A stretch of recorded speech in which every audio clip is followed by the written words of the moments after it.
One of the biggest parenting conditioning that I needed to change and heal from was control. Now, I was raised in an environment where all of the decisions were made for me. When we would go out, when we would come back, where we go, when we come back. The amount of food that's put on my plate, the clothes that I wear. Now imagine in that type of environment, I wasn't allowed to make mistakes. Everything was controlled. And even when I have made mistakes, the mistake wasn't corrected, but I was belittled. I was criticized. So now leaving my parents' house, I found myself in a place in life where I didn't fully know myself. I didn't know how it feels to make a decision and own it. I was often just reacting to what other people were believing.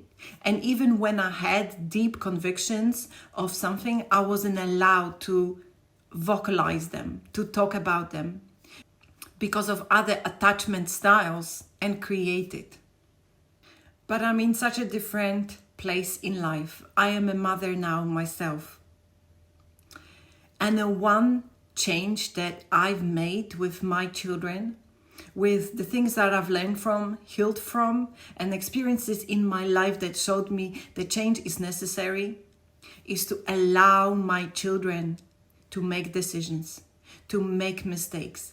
People look at me weird right now when I ask my children if it's okay for me to give them a hug, for me to apologize to them if I have mistakenly put their pasta sauce on top of the pasta, forgetting that my child actually wanted it next to it.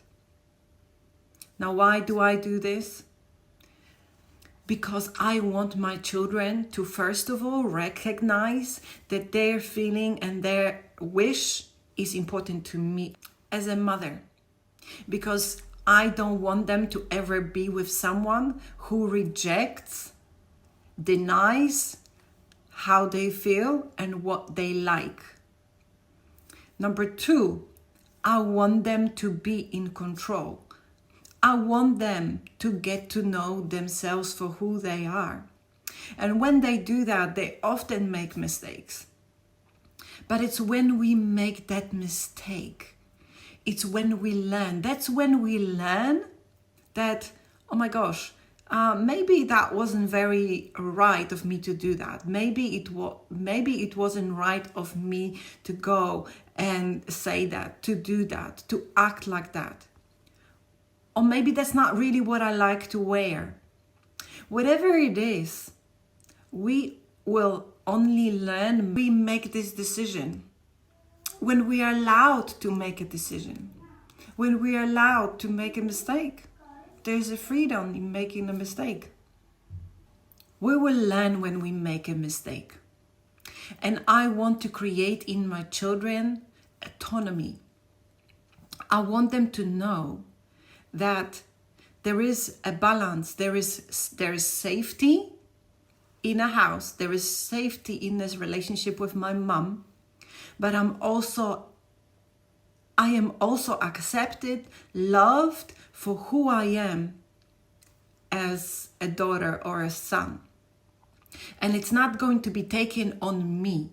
If I make a mistake, we can talk about the consequences of that mistake. We can talk about what happens after.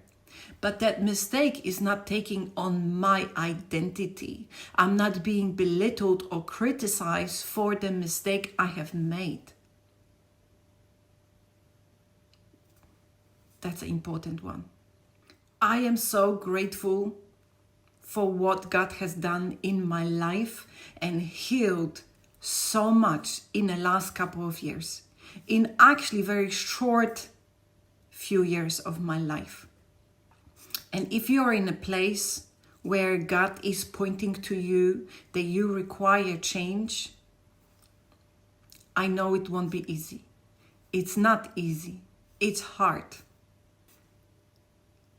But allowing God to do it, surrendering, brings us freedom. gives us confidence in who we are, because the more we get to know ourselves, the more we love on ourselves, the more confident we are and the more free we are as humans as well. But if I can leave you with one thing today, is to focus on creating a relationship with your child rather than controlling your child.